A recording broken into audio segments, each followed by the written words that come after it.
안녕하세요. 언제나 휴일의 언유입니다.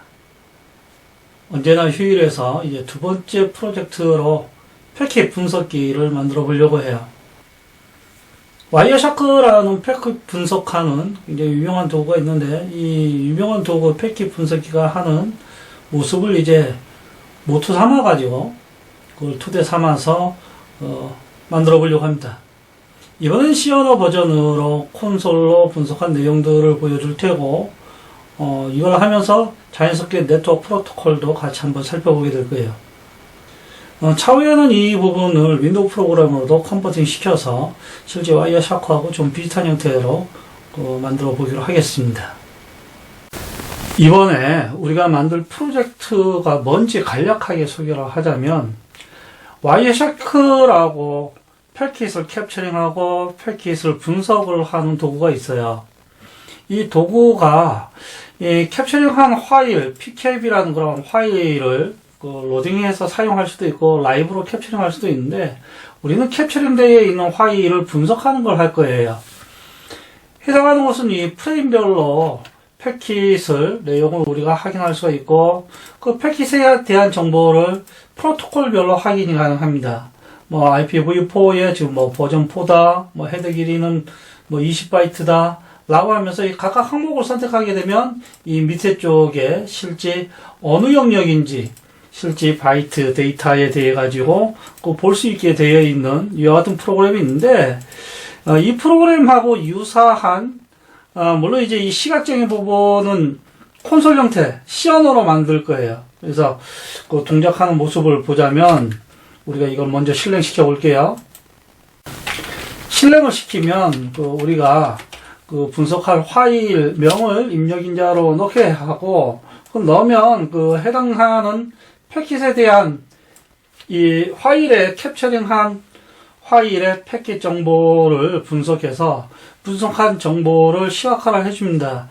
물론 이제 이와 같은 것들을 시각화하지 않고 그냥 파일로 스토어 시키고 난 다음에 나중에 이제 봐도 되겠죠. 지금 보면 이제 패킷 캡처링한 파일이 똑같은 건데 2436개로 되어 있잖아요. 2436개의 패킷을 지금 보고 있는데, 지금 봐보면 해당되는 이더넷 헤더 부분 맨 마지막 파일에 대해 가지고 한번 보자면 2436번째에 해당하는 이 프레임의 패킷을 보면 이더넷에 대한 정보가 이와 같이 되어 있는데, 이게 와이어샤크에서도 보게 되면 데스티네이션과 소스, 그 다음에 IP, 패킷 정보 같은 거 알 수 있고, IP에 대한 부분, 프로토콜도 보게 되면 버전이 4고, 헤더 길이가 20바이트이고, 전체 길이가 40바이트, 아이덴티파이어가 이렇다, 어떤 프래그먼트이다, 프래그 옵셋은 0이고, TTL은 128, 프로토콜은 6이고, 소스 IP 어드레스는 이렇다, 이런 식으로 하면서 분석을 해주고 있는데, 이와 같은 이제 분석하는 프로그램을 만들어 볼 거예요. 차후에 이 언제나 휴일에서는 C 언어로 만든 이 패킷 분석기하고 같은 기술인데, 윈도우즈 프로그램으로 만들어서 이 와이어샤크하고 좀 비슷한 형태의 프로그램 만드는 것도 한번 프로젝트를 해볼 거예요. 아무튼 이번 프로젝트에서는 이와 같은 것들을 할 건데, 제일 먼저 이 PK 파일 구조에 대해 가지고 파악을 하고, 그리고 나서 이더넷에 대한 부분을 분석을 하고 난 다음 IPv4, 그리고 이제 ARP, ICMP, TCP 프로토콜까지 분석을 하는 걸 해보겠습니다.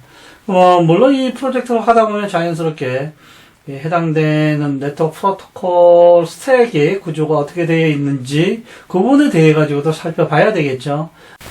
패킷 분석기 프로젝트의 첫 번째로 우리가 할 일은 앞으로 이제 사용하면서 자연스럽게 포인터를 가지고 장난하는 걸 많이 하게 되는데, 그걸 하기에 앞서 가지고 이 포인터 가지고 이제 장난하는 거 간단하게 한번 만들어 볼게요. 솔루션 이름은 패킷 분석기 프로젝트 10버전, 프로젝트 이름은 포인트 가지고 놀기고, C++ 랭귀지에 비어있는 프로젝트로 만들겠습니다. 만들었으면 이제 소스 파일을 하나 추가를 하겠습니다. 새 항목으로 만들 때 프로그램 확장자를 .c로 이제 만들고 이제 C 문법에 의결해서 동작한다라고 나오고 있죠. 뭐 표준 입출력 헤더 파일하고 스탠다드 라이브러리 헤더 포함시키고 작업을 시작하겠습니다. 메인 진입점이고요. 우리가 테스트를 할 때 어떠한 그 구조체, 이 구조체가 있는데 이 구조체하고 그 캐릭터 배열하고 그 서로 호환하면서 사용하는 걸 해볼 거예요. 그럼 네트워크 데이터들은 대부분 그 캐릭터 배열 형태로 샌드하고 리시브를 하지만 실제 응용에서는 구조체 형태로 데이터를 관리할 확률이 굉장히 높잖아요. 그래서 그 캐릭터 포인터하고 그 구조체하고 컨버팅 시키는 부분. 우리가 할 거는 이 캐릭터 버프로 되어 있는 걸 영어 2 대신 이제 숫자 2 많이 쓰죠. 데이터 형식으로 컨버팅 할 겁니다. 어떠한 캐릭터 포인터 버퍼가 왔을 때 해당하는 걸 뭘로 바꿔줘? 데이터 포인터 형식으로 이 버퍼를 컨버팅 하겠다라는 건데, 뭐 예를 들어 볼게요.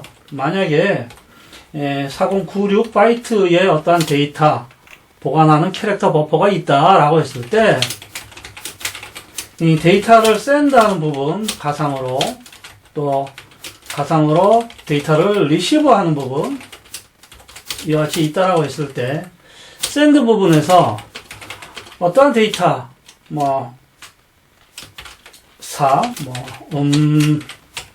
27 이와 같은 값을 갖고 있는 데이터가 있는데 이거를 저 버퍼를 통해 가지고 보낸다라고 하게 되면 p데이터 이 버퍼2 이 데이터 매크로 만들었었던 거 있죠? 요걸 이용해서 이 버퍼를 이 p데이터 포인터 변수로 컨버팅 시켜주고 나서 p데이터 변수에다가 이 데이터를 대입하는 거예요. 그리고 이제 리시브 하는 곳에선 데이터 포인터 p데이터가 있다라고 했을 때 마찬가지로 버퍼 to 데이터 이 버퍼 부분을 이와 같이 바꾸고 난 다음에 실질적으로 이 값들을 한번 확인해 보기로 할게요.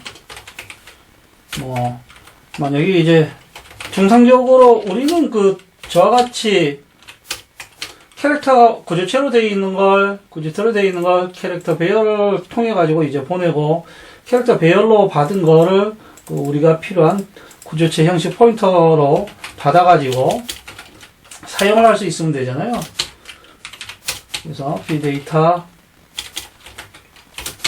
C 이와 같이 했을 때 실제 이 샌드 데이터와 리시브 데이터를 호출을 했을 때 실제 리시브 데이터에서 출력하는 내용이 샌드 데이터에 의해서 보낸 거하고 일치하는가, 그와 같이 이제 해서 일치하게 되면 우리가 원하는 목적을 달성할 수 있다라고 얘기를 할 수 있겠죠. 자, 실행해 볼게요. 자, 실행 결과를 보시면 27 이와 같이 이제 잘 동작하고 있다라는 걸 알 수가 있습니다. 이것처럼 이제 우리가 갖고 있는 프로그램에 있는 사용자 정의 형식이 구조체의 데이터를 캐릭터 배열로 선형적으로 보낸 거를 나중에 필요할 때 다시 우리 프로그램의 사용자 정의 형식 구조체 포인터로 컨버팅 시켜가지고 이제 사용을 하는 이와 같은 형태의 작업들이 앞으로 이 패킷 분석기 프로그램에서 계속 나오게 될 거예요.